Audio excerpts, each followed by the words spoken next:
दोस्तों आज की वीडियो बहुत ही खास है क्योंकि 1 दिसंबर से बैंकिंग की दुनिया में 7 बड़े बदलाव होने जा रहे हैं। ऐसे बदलाव जो हर अकाउंट होल्डर, हर एटीएम यूजर, हर यूपीआई यूजर, हर एफडी निवेशक और हर इंटरनेट बैंकिंग करने वाले व्यक्ति को प्रभावित करेंगे।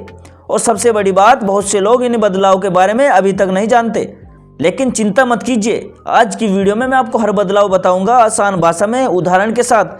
क्या बदलेगा, क्या नहीं बदलेगा, किसको फ़ायदा होगा, किसको नुकसान होगा और आपको क्या कदम उठाने हैं, सब कुछ डिटेल में बताने वाला हूं। और हाँ, एक बात और, वीडियो को बीच में बिल्कुल मत छोड़ना क्योंकि नियम नंबर 6 और 7 सबसे ज़्यादा इम्पोर्टेंट है जो आपके बैंक अकाउंट और पैसे को सीधे सीधे प्रभावित करेंगे।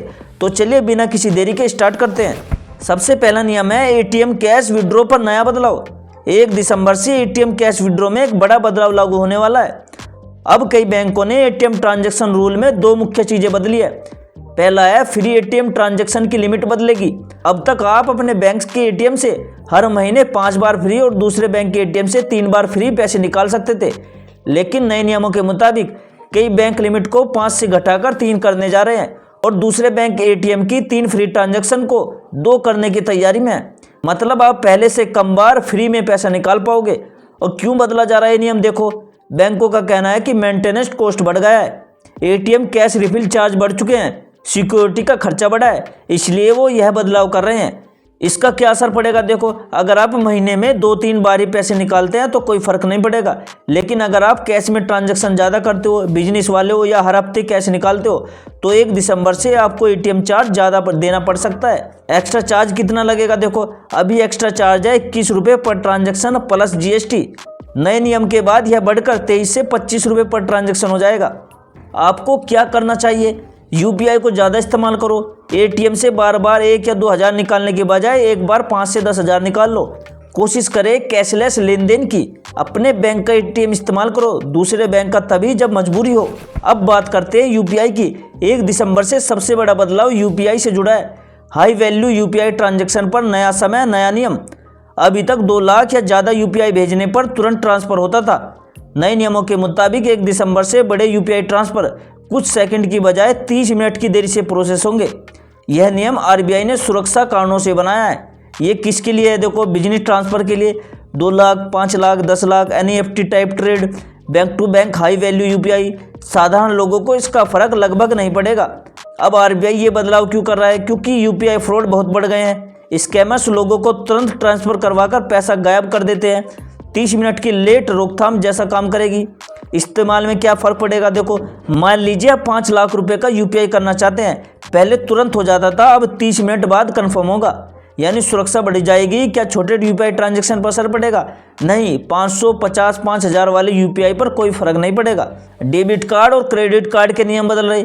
1 दिसंबर से 2 बड़े बदलाव कार्डों पर लागू होंगे। अगर आपका डेबिट कार्ड खो जाता है या आप रिप्लेसमेंट कार्ड मंगवाते हो, अभी 100 से 150 रुपये लगते हैं। 1 दिसंबर से 200 से 300 रुपये तक लग सकते हैं। क्यों? क्योंकि कार्ड चिप और सिक्योरिटी कॉस्ट बढ़ गई है।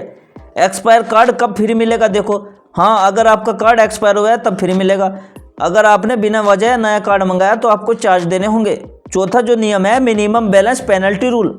यह नियम कई लोगों को प्रभावित करेगा। 1 दिसंबर से कई बैंक मिनिमम बैलेंस न रखने पर पेनल्टी बढ़ाने जा रहे हैं। अभी तक 150 से 200 रुपये हर महीने चार्ज लगता था, अब बढ़कर ये हो सकता है 250 से 300 रुपये हर महीना। अब किस पर असर पड़ेगा? सैलरी अकाउंट पर फर्क नहीं पड़ेगा, इसमें 0 बैलेंस होता है। रूरल ब्रांच में कम बड़े बदलाव होंगे। क्या करें? अपने बैंक की वेबसाइट में जाकर मिनिमम बैलेंस चेक करो। कोशिश करो कि औसत बैलेंस बना रहे या 0 बैलेंस अकाउंट खुलवा लो अगर आप मिनिमम बैलेंस नहीं रख पाते तो। 5वां जो नियम है वो है चेक क्लियरेंस से जुड़े नए नियम। आरबीआई ने 1 दिसंबर से चेक ट्रांजैक्शन को और सुरक्षित करने के लिए नया नियम लागू किया है। यदि आप 50,000 से ऊपर का चेक जारी करते हैं तो आपको पॉजिटिव पे में चेक की डिटेल कंफर्म करनी होगी। पॉजिटिव पे क्या है? आप बैंक को पहले बता देंगे कि चेक कितने का है, किसकी नाम है, तारीख क्या है, खाता नंबर क्या है। इससे फ्रॉड रुकेंगे। क्या होगा अगर पॉजिटिव पे नहीं किया तो? बैंक आपका चेक पास नहीं करेगा, वापस लौटा दिया जाएगा। 6वां जो नियम है वो एफडी में बदलाव आया है। ये बदलाव खुशखबरी भी है और नोटिस भी। एफडी पर ब्याज दरों में बदलाव। कई बैंक 1 दिसंबर से अपनी एफडी रेट्स बढ़ाने जा रहे हैं और कुछ बैंक कम भी कर सकते हैं क्योंकि आरबीआई की पॉलिसी में बदलाव की उम्मीद है। क्या फ़र्क पड़ेगा? शॉर्ट टर्म एफडी पर रेट बढ़ सकता है और लॉन्ग टर्म एफडी पर थोड़ा कम हो सकता है। आप क्या करें, अगर आपको एफडी करना है तो 1 दिसंबर से पहले कर लो या बाद में, दोनों रेट्स चेक कर लेना। कोई एक फैसला जल्दबाजी में ना ले। सीनियर सिटीजन है तो एक्स्ट्रा 0.50 इंटरेस्ट मिलेगा। 7वां जो नियम है वो है ऑनलाइन बैंकिंग सिक्योरिटी रूल। ये नियम आपके लिए सबसे ज़रूरी है। 1 दिसंबर से सभी बैंक एक नया सुरक्षा नियम लागू कर रहे हैं। लॉगिन पर 2 फैक्टर वेरिफिकेशन अनिवार्य है, मतलब OTP डालना होगा, पासवर्ड डालना होगा, ऐप में आपको पिन डालना पड़ेगा और बायोमेट्रिक देना पड़ेगा। वेरीफाइड डिवाइस में ही लॉगिन होगा, बिना इसके आप लॉगिन नहीं कर पाओगे। क्यों लागू किया जा रहा है? क्योंकि ऑनलाइन बैंकिंग फ्रॉड अभी भी रिकॉर्ड स्तर पर है। इसका फ़ायदा आपको बैंक अकाउंट पहले से ज़्यादा सुरक्षित हो जाएंगे, हैकर्स आपके खाते में नहीं घुस पाएंगे, सिम स्वैप या रिमोट एक्सेस जैसे स्कैम रुकेंगे। अब आप क्या करें, अपने बैंक ऐप अपडेट कर लो, रजिस्टर मोबाइल नंबर एक्टिव रखो, ईमेल अपडेट कर लो, फालतू ऐप्स फ़ोन में से हटा दो, डिलीट कर दो। स्क्रीन शेयरिंग ऐप कभी भी मत इंस्टॉल करना। तो दोस्तों ये थे वे बैंक के 7 बड़े बदलाव जो 1 दिसंबर 2025 से लागू हो जाएंगे। अब ये आपके ऊपर है दोस्तों, आप जानकारी लेकर आगे बढ़ते हैं या बिना जानकारी के परेशानी उठाते हैं। याद रखिएगा दोस्तों, जागरूक ग्राहक ही सुरक्षित ग्राहक होता है। बैंकिंग दुनिया बदल रही है और अगर आप अपडेटेड रहेंगे तो आपका पैसा और सुरक्षित रहेगा। अगर दोस्तों वीडियो पसंद आई हो तो लाइक करो, शेयर करो और कमेंट जरूर करो। और ऐसी ही ज़रूरी बैंकिंग अपडेट्स पाने के लिए मेरे चैनल को सब्सक्राइब जरूर कर लो।